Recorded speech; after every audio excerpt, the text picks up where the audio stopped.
आता एक breaking news पाहूया। दादर प्लाझा येथे बेस्ट बसचा भीषण अपघात झालाय। बस चालकाचे गाडीवरील नियंत्रण सुटल्याने हा अपघात झाल्याची आता प्राथमिक माहिती समोर येते। या बस अपघातात दुचाकीचं मोठं नुकसान झालंय, सोबतच जीवितहानी सुद्धा होण्याची शक्यता आता वर्तवण्यात येत आहे। प्लाझा येथे झालेल्या अपघातामुळे दादर परिसरात मात्र मोठी वाहतूक कोंडी झाली आहे। या ठिकाणचा आढावा घेतला आमचे प्रतिनिधी चेतन ननावरे।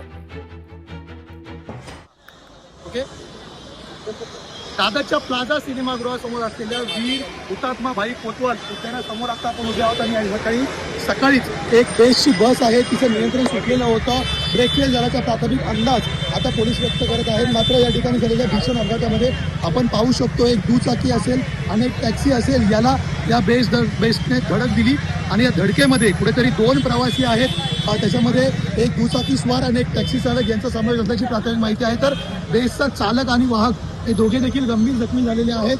सध्या या 4ही एकंदरीत प्रवासी आहेत, त्यांना उपचारासाठी सायन रुग्णालयात दाखल करण्यात आलेलं आहे। मात्र त्याचा मोठा फटका आहे तो मुंबईकरांना आता वाहतूक कोंडीच्या स्वरूपात देखील बसत आहे।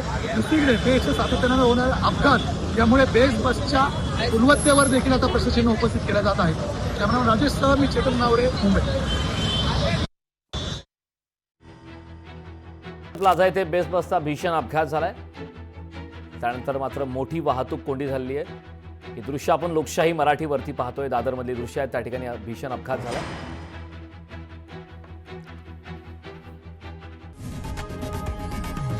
लोकशाही मराठी ऐका, पहा, जागरूक रहा।